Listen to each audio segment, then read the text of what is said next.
Donc, le premier point essentiel de cette voie progressive et donc de la pratique, c'est la juste manière, la manière correcte de suivre le maître, de suivre le guide spirituel.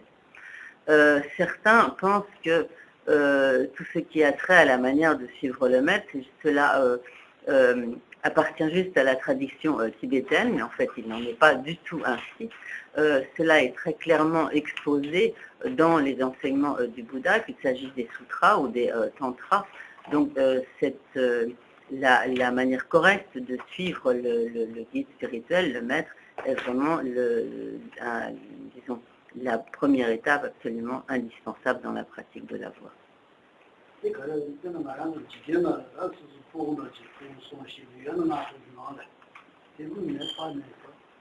Là, c'est une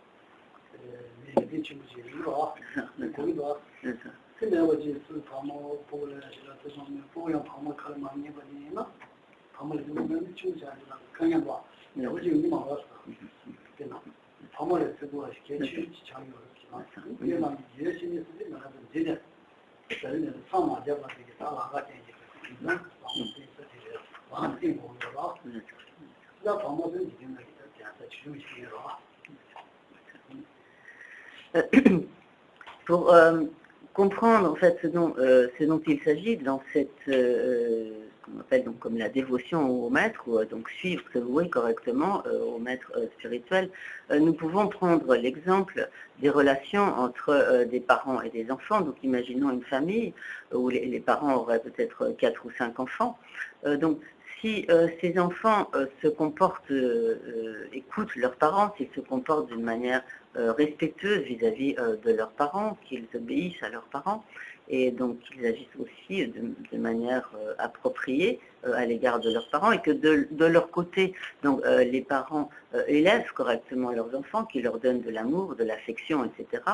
Alors, en résultat de cette relation, tout à fait positive, favorable entre les parents et les enfants, en résultat de cela, donc les enfants pourront être élevés correctement, être des bonnes personnes, et finalement cela sera tout à fait bénéfique et profitable pour tout au long de la vie des parents et des enfants. Donc il n'y aura que des bénéfices à tirer de cette relation positive. Néanmoins, les bénéfices de cette relation entre parents et de cette relation très positive entre parents et enfants ne pourront se manifester que pour le cours de cette vie, qu'à l'échéance donc de cette vie même. Donc nous savons bien qu'à l'inverse, si les parents n'ont pas de bonté vis-à-vis de leurs enfants, qu'ils n'élèvent pas correctement leurs enfants, qu'ils ne leur témoignent pas d'affection, et que de leur côté, les enfants n'écoutent pas du tout les parents, qu'ils se comportent tout à fait n'importe comment, sans aucun respect ni égard vis-à-vis de leurs parents, nous savons très bien que le résultat sera tout à fait désastreux. Donc, mais donc, notre relation, la relation du disciple envers le maître est comparable dans une certaine mesure à la relation qui existe entre de bons parents et donc de bons enfants. Donc si le disciple suit correctement les instructions du maître, et que bien sûr le maître est de son côté un maître qualifié, bienveillant et compétent, alors les résultats de cela seront tout à fait positifs, et non seulement positifs pour cette vie, mais en réalité, le maître est celui qui va nous conduire sur le chemin depuis le début du chemin, depuis là où nous nous trouvons, jusqu'à ce que finalement nous obtenions l'état de Bouddha, donc continuellement jusqu'à l'obtention du but ultime. le maître est celui qui va donc nous conduire sur ce chemin, d'où l'importance d'établir une juste relation avec le maître et que donc que cette relation soit positive.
Donc il y a eu donc le Bouddha Shakyamuni. Je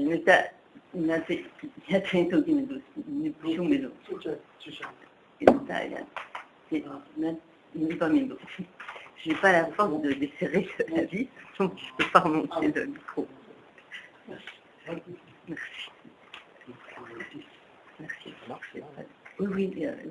Je suis là, voilà, c'est bon. Voilà, c'est super.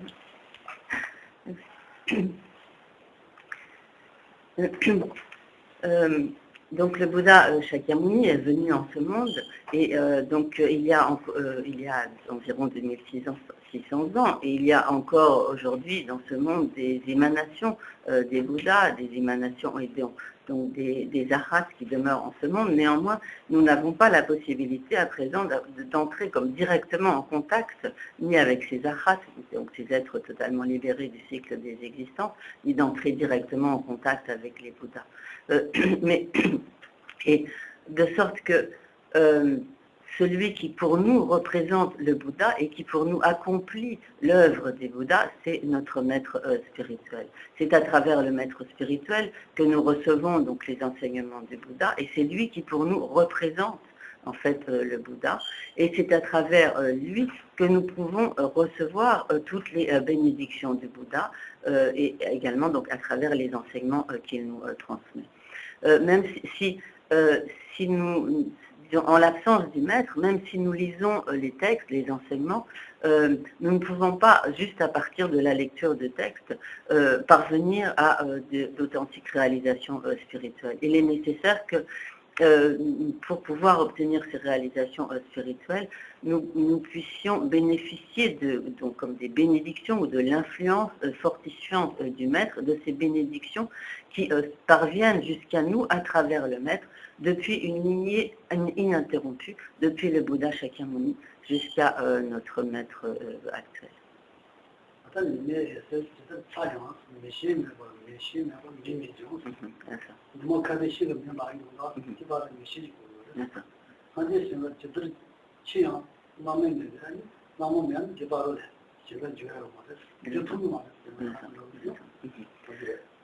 Il est donné un exemple très clair dans les textes.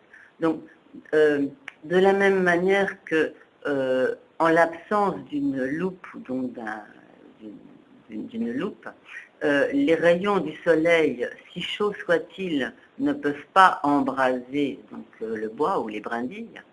Donc, de manière similaire, en l'absence du maître, les bénédictions des Bouddhas, si vastes et puissantes soient-elles, ne peuvent pas, en quelque sorte, comme pénétrer en l'esprit des disciples. Donc, ainsi, le maître est pour nous comme celui qui fait converger toutes les bénédictions des Bouddhas de manière à ce que nous puissions les recevoir.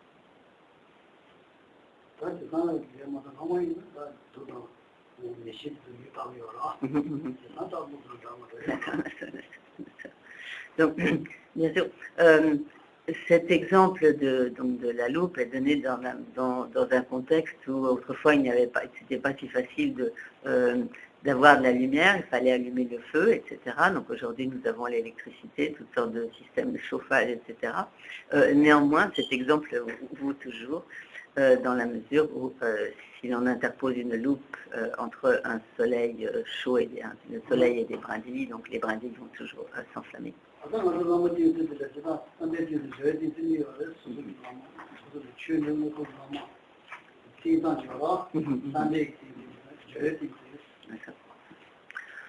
Donc, il est ainsi très important de suivre correctement le maître, de s'en remettre, de se vouer correctement au maître.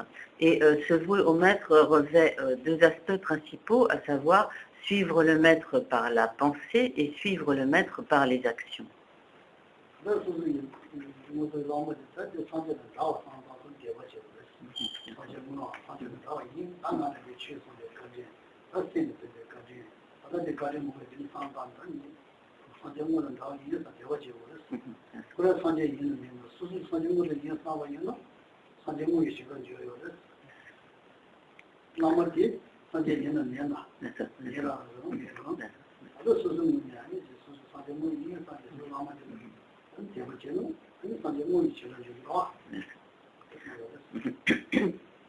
Donc, suivre le maître par la pensée consiste à voir que le maître est semblable au Bouddha, ou même que le maître est véritablement le Bouddha.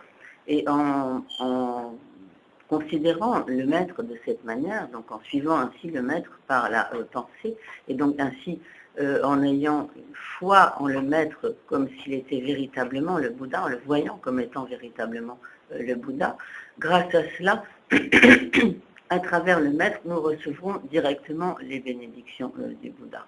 En fait, que de son côté, le maître soit ou non un Bouddha, quel que soit son niveau, s'il est un bodhisattva ou autre, même s'il n'est pas, qu'il soit ou non un Bouddha, si de notre côté nous le considérons, nous le voyons comme tel, alors à travers le maître, nous recevrons véritablement les bénédictions des Bouddhas.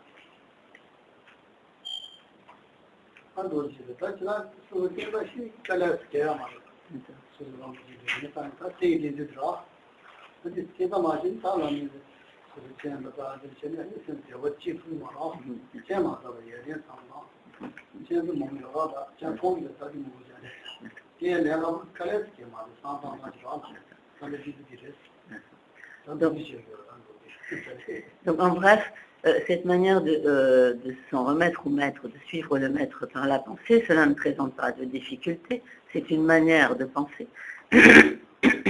par laquelle donc nous voyons vraiment le maître comme étant un Bouddha, et donc ce qui suppose bien sûr que nous ne recherchions pas à voir les défauts du maître, mais que nous nous focalisions sur toutes les qualités du maître pour donc le voir véritablement comme un Bouddha. Cela ne présente en fait pas de très grandes difficultés.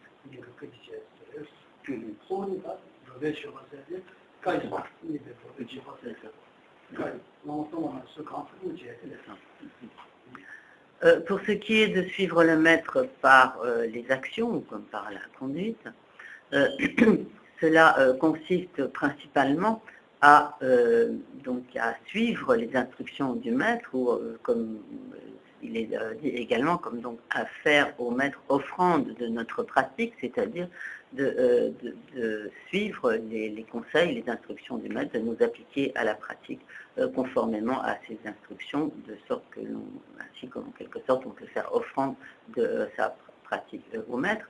Suivre le maître par les actions ou la conduite, cela inclut également le fait de servir le maître, de l'aider dans ses diverses tâches, etc. De la même manière que, par exemple, nous aidons nos parents, nous pouvons servir et venir en aide à nos parents de diverses manières.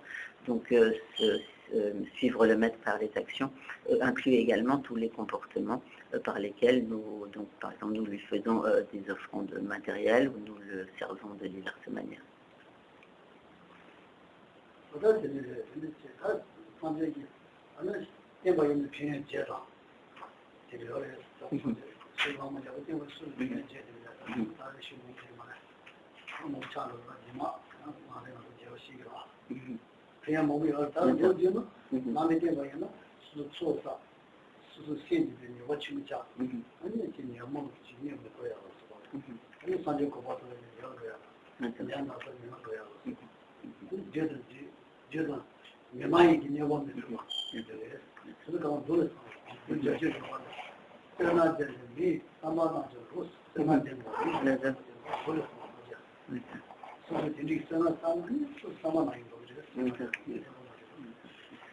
Donc,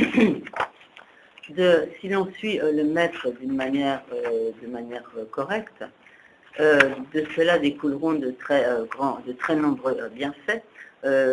Dans les enseignements de la voie progressive, de nombreuses explications sont également données sur ces divers bienfaits. On en dénombre 8 plus précisément, et en particulier, donc par cela, en suivant correctement le maître, donc on se rapproche de l'état de Bouddha, on sera préservé de toutes les influences néfastes, on fera régresser tous les facteurs perturbateurs de l'esprit, les conduites négatives, etc. Et donc on se rapproche, et donc, etc. Geshe-la ne va pas détailler à présent tous ces points, mais il est en particulier important de voir qu'en suivant correctement le maître, on accumule de très nombreux mérites, et donc les êtres qui sont dotés de mérites peuvent parvenir à l'accomplissement de ce qu'ils entreprennent. Et donc, comme le Bouddha l'a dit lui-même dans les sutras, les êtres dotés de mérite parviennent à la réalisation de leur dessein.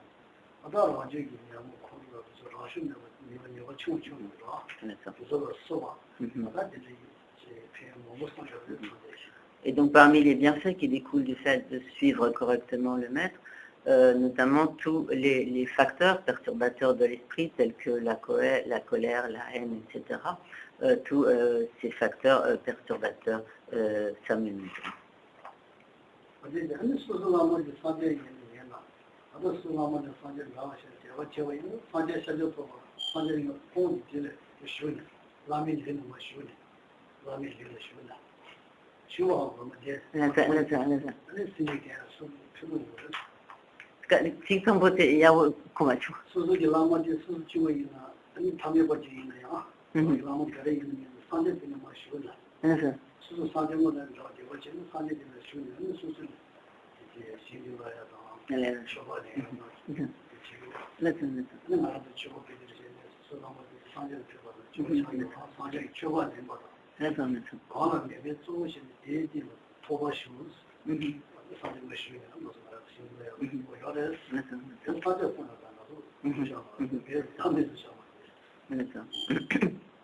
Donc,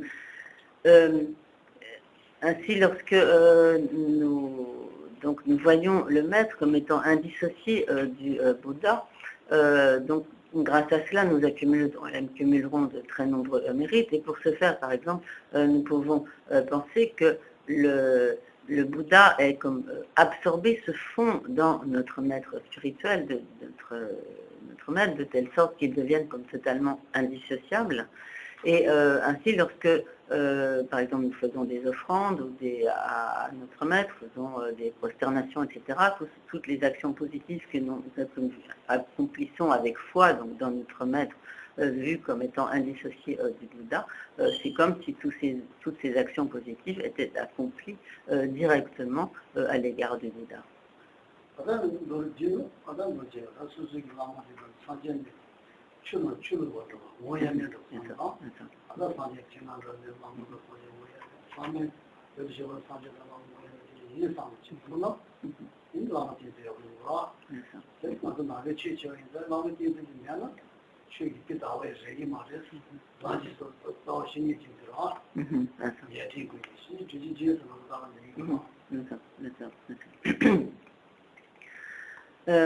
Donc, il est capital de voir vraiment le maître comme étant indissocié du Bouddha, un peu comme lorsque l'eau est mêlée à l'eau, donc ils deviennent, l'eau devient alors une seule et même nature. Donc il en va de même dans notre pratique de la dévotion au maître, où il importe alors de voir le maître et le Bouddha comme étant totalement indissociés. Et de cette manière, nous pourrons véritablement donc accumuler de nombreux mérites et développer les réalisations grâce aux bénédictions que nous recevrons ainsi du maître indissocié du Bouddha. Donc en effet, suivre, comme il est dit donc, au tout début de la voie progressive, donc le maître, suivre le maître est la racine du chemin, et donc comme nous le disons lorsque nous récitons la Manimindul, les séances de la voie progressive, donc comme le maître est donc comme le fondement de toutes les qualités, lorsque nous disons Yonten Pinkushirio Chinchenje, donc le maître donc doté d'une grande bonté est donc le fondement de toutes les qualités.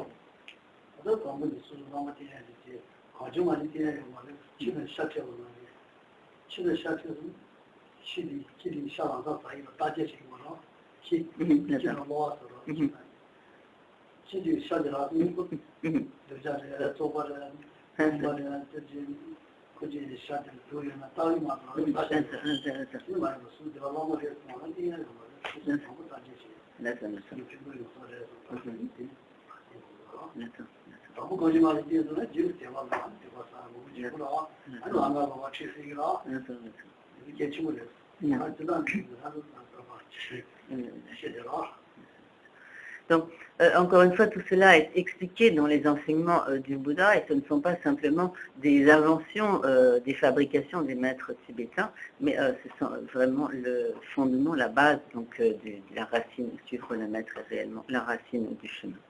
Mais il est important, néanmoins, de ne pas prendre pour maître n'importe quelle personne comme le premier venu, sans aucun examen, sans aucune réflexion, et en se précipitant un peu aveuglément dans une relation avec un maître, de la même manière que par exemple un chien se jette sur un morceau de viande, alors que ce morceau de viande soit avarié ou qu'il puisse peut-être le rendre malade ou autre, donc le chien ne fait aucun discernement, comme c'est de la viande, il se jette dessus aveuglément. Donc ce n'est pas du tout de cette manière que nous devons entrer dans une relation avec un maître. Il est tout d'abord indispensable de vraiment bien examiner si la relation avec une telle personne, avec ce maître, peut vraiment être favorable, positive, donc d'examiner si cette personne est appropriée pour être notre maître. Car si nous nous engageons aveuglément dans une telle relation et que finalement cette personne n'est pas apte véritablement à être donc, comme un bon maître, alors la relation peut ensuite alors être totalement mal tournée, et de ce fait nous nous détournerons de notre foi envers ce maître, et cela nous sera extrêmement préjudiciable, cela nous fera accumuler beaucoup de négativité, et également même si nous continuons à suivre ce maître, mais si c'est un mauvais maître, alors il risque de nous égarer sur un mauvais chemin. Et donc ceci est un point extrêmement important.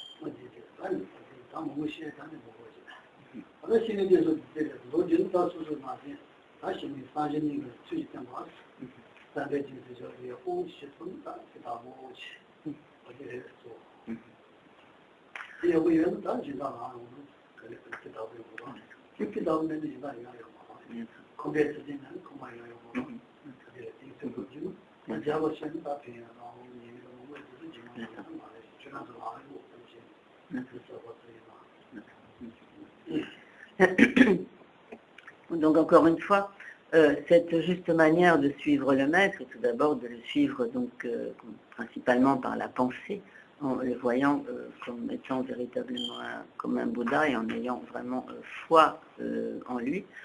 Cela est extrêmement important, car c'est de ce premier point que va découler toute la suite de notre pratique de la voie progressive. Donc, car comme cela a été évoqué, suivre le maître, c'est vraiment donc la racine du chemin, et il s'agit donc d'un point donc, extrêmement important.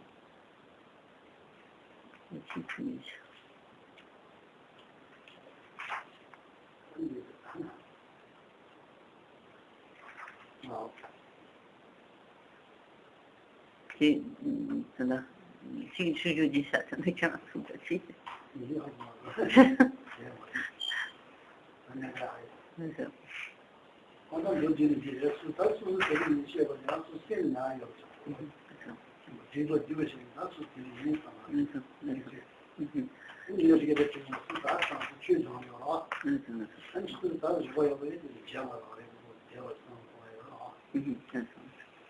Donc,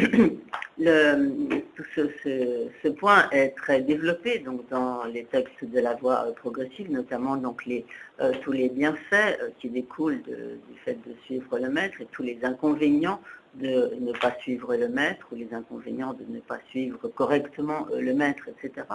Donc, Geshe-la a donné ici que quelques points principaux.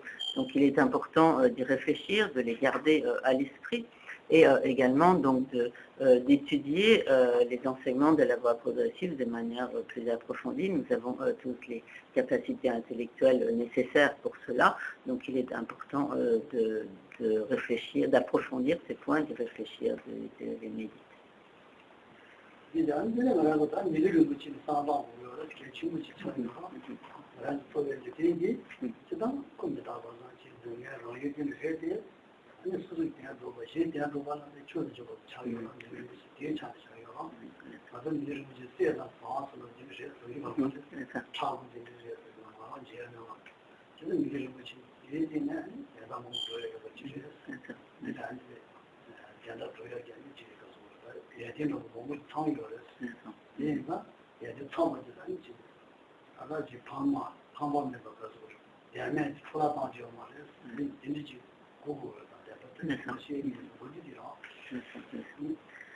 Donc, le point suivant qui est abordé dans les enseignements et la méditation donc, de la voie progressive, c'est ce qui a trait à la précieuse existence humaine.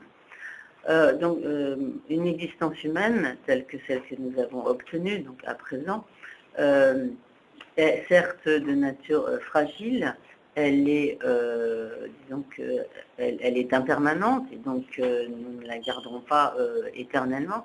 Néanmoins, elle est extrêmement précieuse de par les objectifs qu'elle nous permet d'atteindre et en l'occurrence, c'est une telle précieuse existence humaine nous permet d'atteindre les objectifs les plus élevés qui soient, à la fois pour soi-même et pour le bien d'autrui. Par conséquent, il est important. Donc d'une part, notre existence humaine est extrêmement fragile, elle n'est pas du tout comme solide comme l'or ou comme un métal donc extrêmement résistant, etc. Néanmoins, elle est extrêmement précieuse du fait de tout ce qu'elle nous permet d'accomplir. Par conséquent, il serait tout à fait dommage, et ce serait comme un véritable, une très grande perte, un très grand dommage, que de la gaspiller inutilement à des activités ou des objectifs tout à fait futiles lorsque l'on prend conscience de tous ces buts très élevés qu'elle nous permet en fait d'atteindre.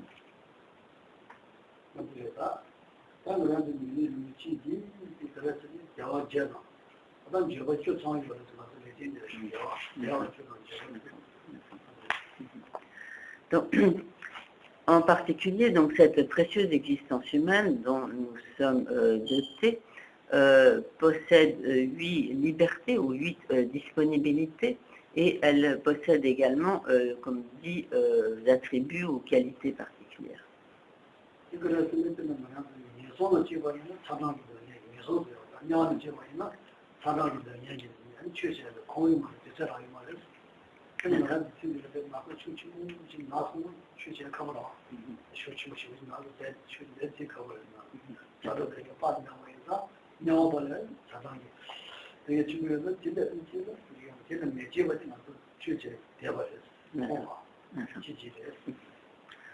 Donc, ces 8 libertés ou 8 disponibilités consistent à être donc libre de 8 empêchements spécifiques. L'un de ces empêchements consisterait à être né en tant qu'un être des enfers, donc dans une condition d'existence infernale. Donc les êtres qui renaissent dans ces conditions infernales sont continuellement soumis à de très intenses souffrances du froid et de la chaleur, et ces souffrances sont si violentes que cela ne leur laisse absolument aucun loisir, aucune disponibilité pour s'appliquer à la pratique du dharma. Nous pouvons prendre l'exemple, si par exemple nous souffrons d'une maladie et que notre souffrance est extrêmement intense, extrêmement violente, au cœur de cette souffrance, nous n'avons pas la possibilité de penser à autre chose qu'à ces douleurs, et donc nous ne sommes pas dans la capacité de nous appliquer à la pratique du dharma. Or, les souffrances de ces êtres des états infernaux sont infiniment plus intenses que celles que nous pouvons connaître en tant qu'être humain. Par conséquent, lorsque l'on est dans une telle condition d'existence, il n'y a aucun loisir de pratiquer le dharma. Or, nous avons à présent échappé à une telle renaissance infernale, ce qui nous confère donc une disponibilité. Donc cela est donc une des 8 libertés dont nous sommes dotés.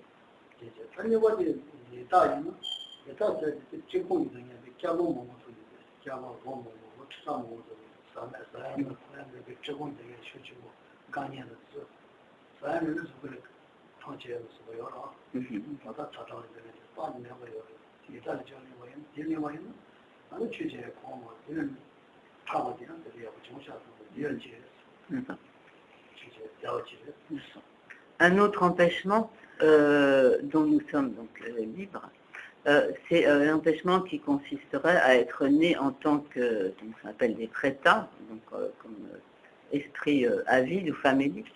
Et ces êtres qui renaissent, donc ces prétas, souffrent continuellement de la faim et de la soif, et de sorte qu'ils souffrent également d'un épuisement continuel, et de telle sorte qu'il leur est tout à fait impossible de s'appliquer à la pratique du dharma, de la voie enseignée par le Bouddha.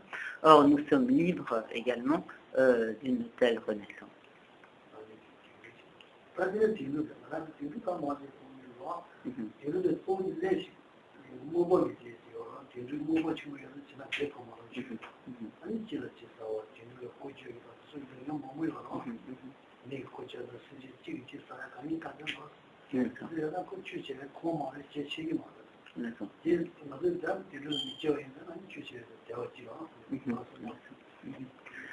Un autre empêchement dont nous sommes libres consisterait à avoir pris une naissance animale, donc nous pouvons percevoir une grande partie des animaux, et donc l'une des grandes souffrances des animaux, un des grands obstacles, c'est leur ignorance, leur incapacité de discernement.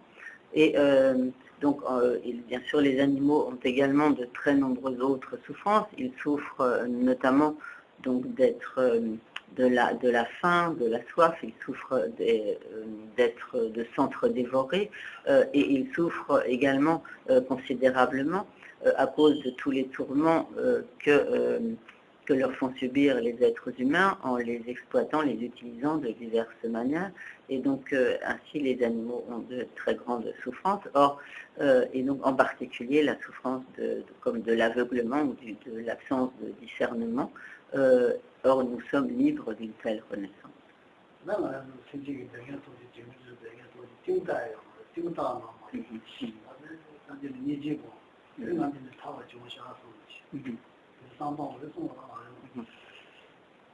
Quand il est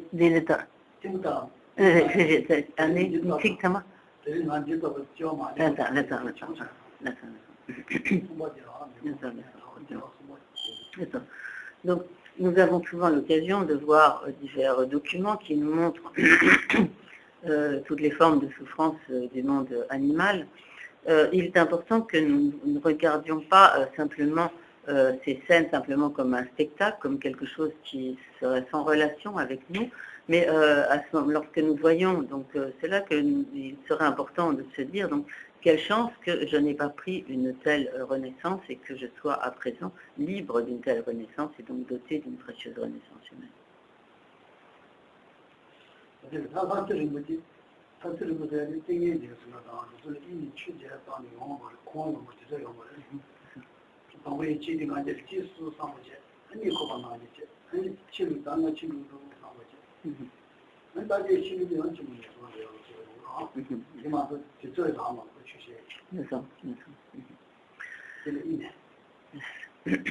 Donc, nous sommes également libres d'une renaissance, de l'empêchement qui serait constitué par une renaissance en tant qu'un déva ou un dieu à la longue vie.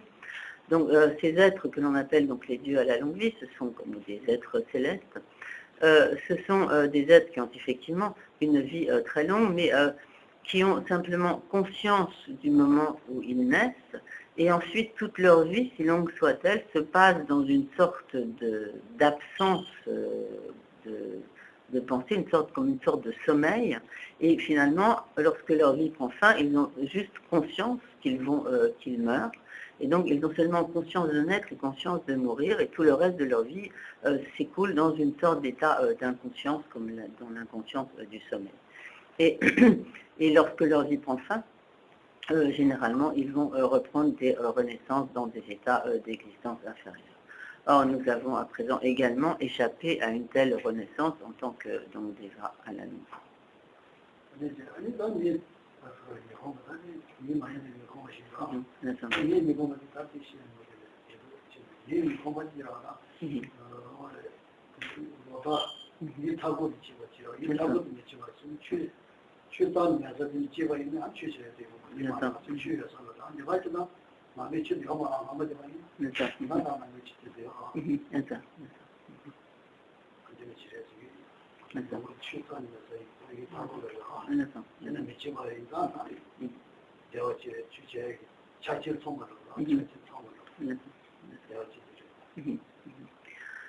Donc, telles sont parmi les libertés, les 4 libertés dont nous jouissons en étant donc libres d'empêchements liés à des états d'existence non humains. Donc nous sommes également libres de 4 formes d'empêchement en relation avec des états des existences humaines.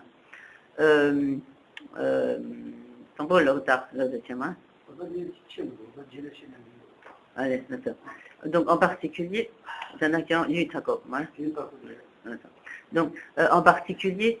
donc nous ne sommes pas nés dans ce qui est appelé littéralement un pays frontalier, où donc le dharma ne se serait pas comme répandu. Donc bien sûr, historiquement, le dharma n'était pas présent donc, dans nos contrées. Néanmoins, à présent, nous avons accès donc, au dharma, nous sommes donc libres d'un tel empêchement.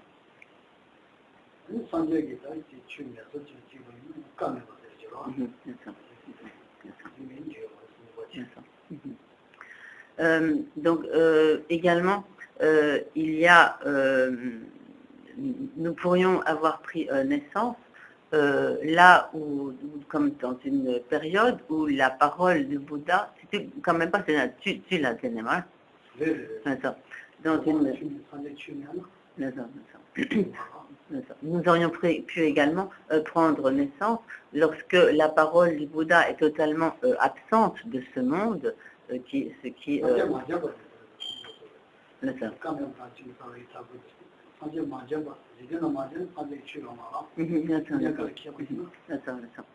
Donc, dans une période où la parole du Bouddha donc, serait totalement absente de ce monde et où donc, le Bouddha ne serait pas donc, venu donc, en ce monde, donc ces enseignements ne s'y trouveraient pas. Donc nous sommes libres d'un tel empêchement.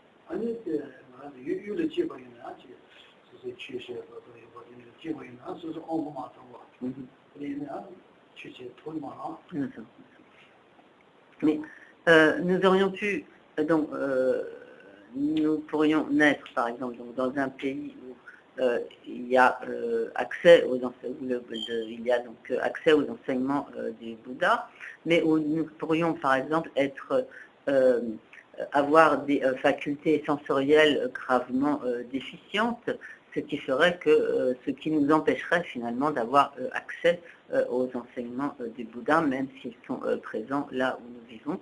Or, nous sommes également libres de tels empêchements qui consisteraient, par exemple, à être muets ou avoir des facultés sensorielles ou mentales gravement déficientes.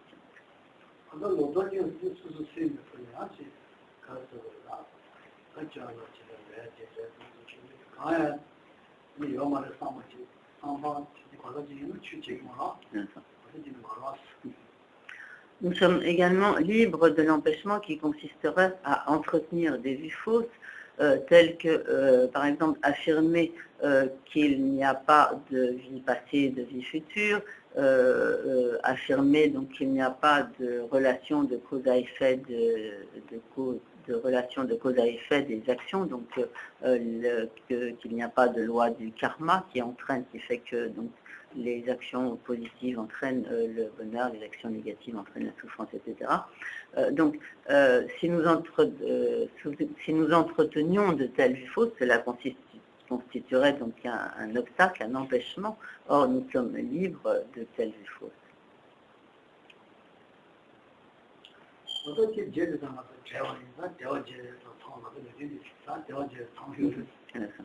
Donc nous sommes ainsi dotés de ces 8 libertés, de ces 8 disponibilités, littéralement, en tibétain on dit comme des sortes de loisirs, de disponibilité.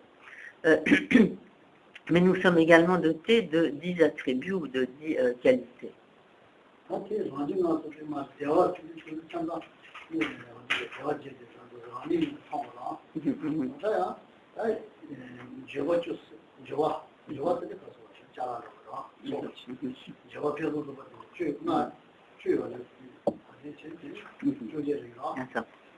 Donc ces 10, on a dit par attributs ou qualités, ce sont en fait comme des possessions, des biens dont nous avons, en quelque sorte comme des biens dont nous avons la jouissance.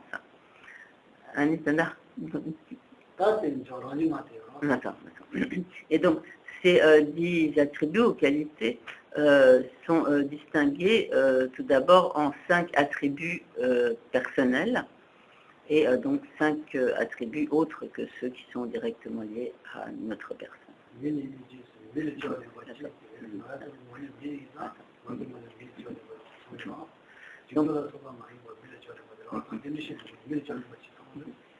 Donc le premier de ces attributs personnels consiste à être né en tant qu'être humain. Donc à présent, nous avons échappé aux renaissances autres que des renaissances humaines. Par conséquent, nous sommes dotés de cette qualité, de cet attribut qui consiste à être né humain.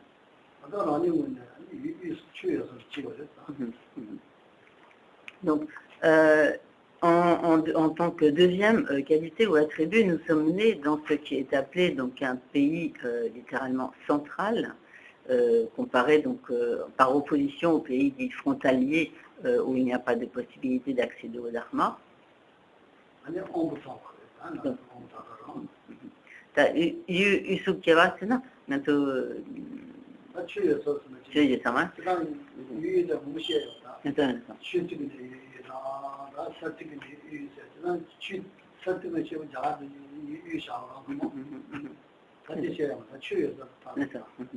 Donc ici,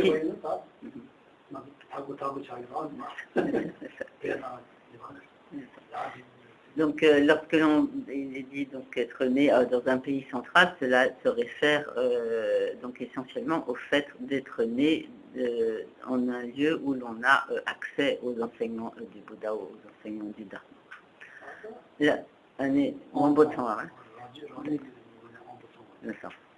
Là, l'attribut suivant dont nous sommes dotés, c'est l'attribut personnel, consiste à donc jouir de l'intégrité de nos facultés sensorielles et mentales.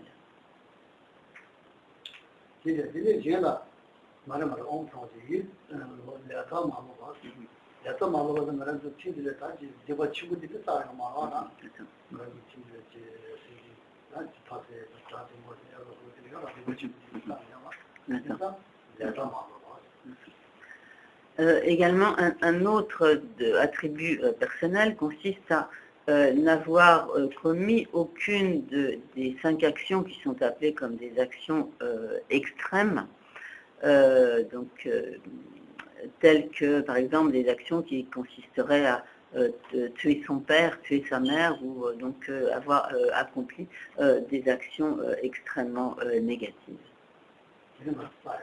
Donc nous n'avons pas accompli de telles actions dans cette vie.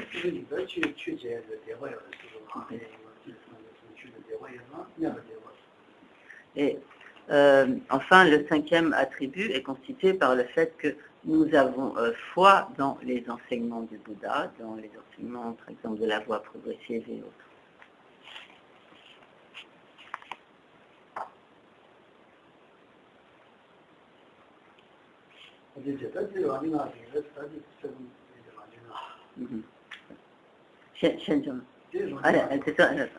Donc tels sont donc les 5 attributs qui nous sont donc personnels.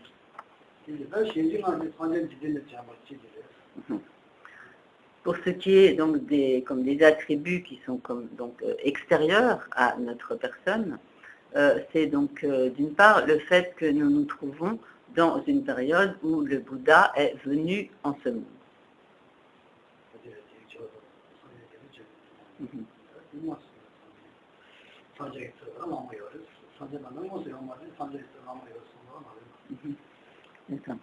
Et donc même si aujourd'hui le Bouddha n'est plus présent en ce monde, nous avons accès en quelque sorte au Bouddha à travers notre maître.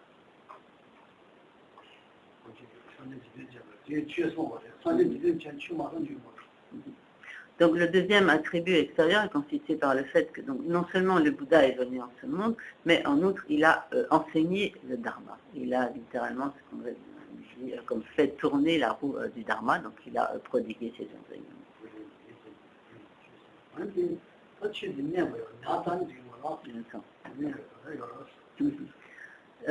L'attribut extérieur suivant est constitué par le fait que tout ce que, comme la doctrine du Bouddha, ou tout ce que le Bouddha a enseigné, demeure encore à présent en ce monde. Que la doctrine du Bouddha donc n'est pas arrivée à son extinction, mais demeure encore présente en ce monde.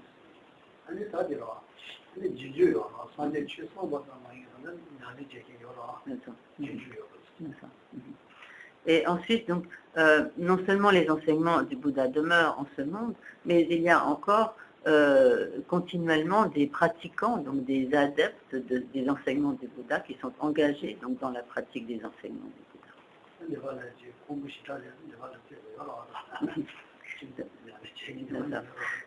Donc même si dans nos contrées, ces pratiquants ne sont pas très nombreux, ils sont plutôt rares, néanmoins, il en existe même dans nos contrées.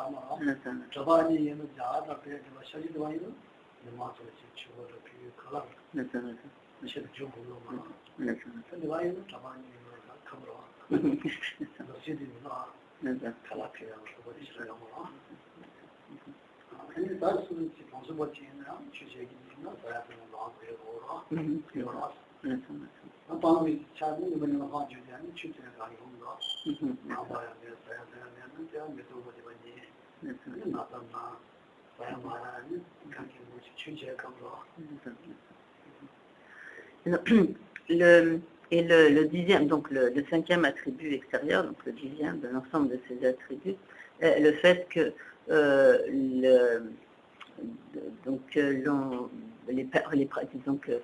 littéralement comme les pratiquants bénéficient de la compassion d'autrui. Donc cela se réfère au fait que, par exemple, si l'on s'engage dans la vie monastique, notamment tel que cela pouvait être la tradition, c'est aussi aujourd'hui donc en Inde et au Tibet, donc et également donc dans de nombreux pays d'Asie. Donc les moines vivent donc de la compassion d'autrui. Donc leur subsistance, leur nourriture, etc. est assurée donc notamment par les laïcs qui subviennent donc aux besoins des moines, de tous ceux qui sont ainsi engagés donc dans la vie monastique. Donc en effet, si l'on n'a pas la possibilité d'assurer sa subsistance, alors il devient extrêmement difficile de s'appliquer à la pratique si l'on est malade, si l'on meurt de faim, etc. Or, l'un de ces attributs est donc le fait de pouvoir bénéficier de la compassion d'autrui pour pouvoir subsister tout en se consacrant à la pratique du Dharma. Donc, bien sûr, ici, le contexte est difficile, est différent, disons, exactement. Donc, il y a peu de moines, de nonnes, il n'est pas d'usage, par exemple, de faire des offrandes. Par exemple, les moines ou nonnes ne vont pas aller mendier chez nous dans les rues pour recevoir leur nourriture. Donc, de tels usages ne sont pas du tout répandus chez nous et, bien sûr, la situation est différente. Et donc même si l'on est laïque, on a besoin d'un minimum de nourriture, etc., de soins pour pouvoir subsister.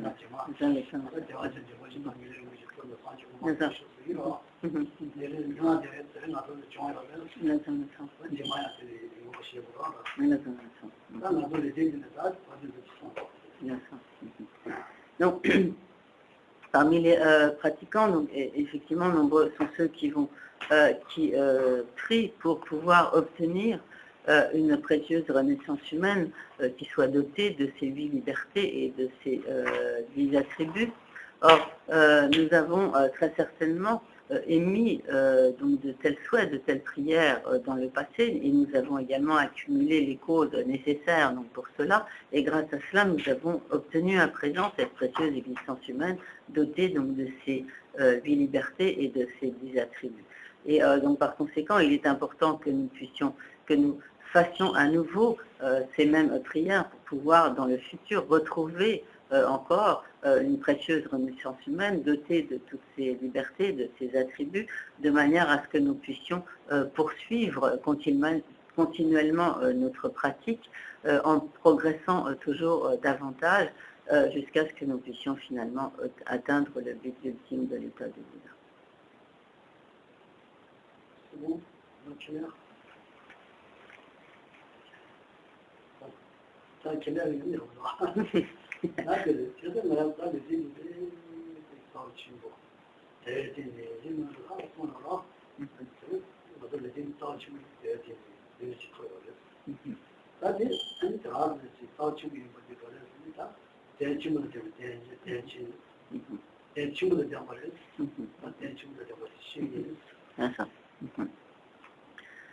Donc il est important que nous prenions vraiment conscience du fait que nous avons obtenu à présent cette précieuse existence humaine dotée de toutes ses qualités, de ses attributs, et de voir donc combien elle est précieuse. En fait, comme il est dit dans les textes,